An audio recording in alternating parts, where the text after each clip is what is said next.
आधे हिंदुस्तान की जमीन वक्फ की, इस्लाम का जमीन जिहाद, सेना से ज्यादा कैसे हुई वक्फ की जमीन, करोड़ों एकड़ जमीन का खेल, इतनी जमीन आखिर आई कहां से? आप ये जानकर हैरान होंगे कि भारत में यानी कि हिंदुस्तान में चल रहा है इस्लाम का जमीन जिहाद। यह हम इसलिए कह रहे हैं क्योंकि भारत में मुस्लिम वक्फ बोर्ड के पास भारतीय सेना से ज्यादा जमीन है, और तो और हिंदू मुस्लिम बंटवारे में पाकिस्तान को दी गई जमीन से भी ज्यादा जमीन आज भारत में मुस्लिम वक्फ बोर्ड के पास है। देश का अल्पसंख्यक मंत्रालय दावा कर रहा है कि देश में वक्फ बोर्ड की जमीन सेना से कहीं ज्यादा है। मंत्रालय के मुताबिक वक्फ बोर्ड 38 लाख एकड़ जमीन पर दावा करता है।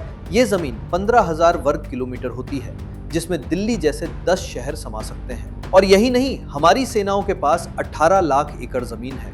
इसका मतलब है कि वक्फ बोर्ड के पास हमारी सेनाओं से 20 लाख एकड़ जमीन ज्यादा है। मंत्रालय के मुताबिक वक्फ बोर्ड के पास 100 साल में 18 लाख एकड़ जमीन थी और पिछले 12 साल में इसमें 21 लाख एकड़ का इजाफा हुआ है। तो कोई तो दान करने वाला होगा। कोई ये नहीं बता रहा है कि हमारे पूर्वजों ने कितनी दान किया, तो फिर जमीन बढ़ी कैसे? इस जमीन है पहाड़, इस जंगलों पे कब्जा हुआ है, पहाड़ियों पे कब्जा हुआ है, नदियों के किनारे पे कब्जा हुआ है, ऊसर जमीन पे कब्जा हुआ है, बंजर जमीन पे कब्जा हुआ है, खेल के मैदानों पे कब्जा हुआ है, गांव में ग्राम समाज की जमीन पे कब्जा हुआ है। जो शादी विवाह के लिए छोड़ा जाता है, भाई बारात और आएगी रुकेगी, गांव में से गांव की अपनी पब्लिक लैंड, एक पब्लिक लैंड होती है, हाँ। तो ग्राम समाज की लैंड जी, ये वो जमीन है। और ये जमीन कैसे कब्जा हो गई? 1954 के नेहरू वाले कानून से।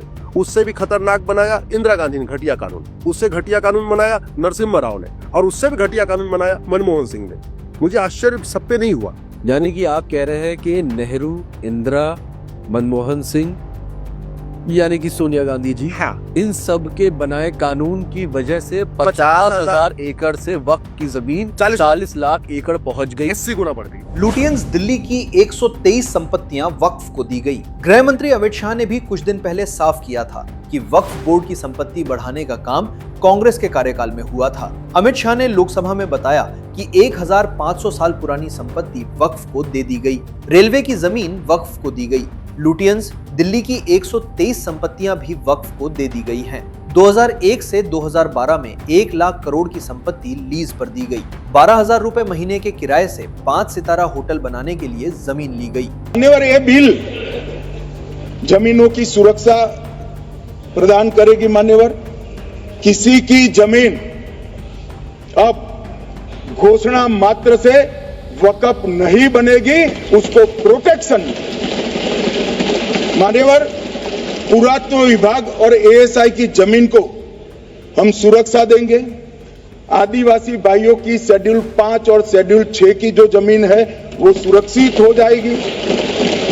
निजी संपत्ति जो आम नागरिकों की है वो भी सुरक्षित हो जाएगी। और वक्फ करने के लिए स्वामित्व को दान तो साहब अपनी संपत्ति का ही कर सकते हैं, गांव की संपत्ति का दान नहीं कर सकते।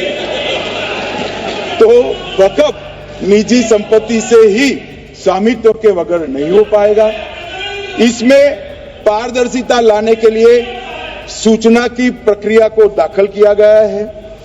वक्फ बोर्ड की वक्फ की जो संपत्ति घोषित करने की अधिकार थे उसको समाप्त कर दिए। कलेक्टर से सर्टिफाइड कराना पड़ेगा और नए वक्फ पारदर्शी तरीके से पंजीकृत भी करने पड़ेंगे।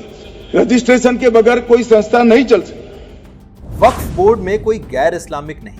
वक्फ अरबी शब्द है जिसका अर्थ है अल्लाह के नाम पर संपत्ति का दान। वक्फ एक प्रकार की चैरिटेबल संस्था है और दान उसी का हो सकता है जो हमारा है। सरकारी संपत्ति का दान नहीं हो सकता। इस बोर्ड में कोई गैर इस्लामिक शामिल नहीं हो सकता है, यानी धार्मिक संचालन में कोई गैर इस्लामिक को आप शामिल नहीं कर सकते। वक्फ बोर्ड या वक्फ परिषद 1995 में बनाया गया था। इस खबर को लेकर आप अपनी राय हमें जरूर भेजिए और हाँ, हमारा चैनल भी जरूर सब्सक्राइब कीजिए। जय हिंद, जय भारत।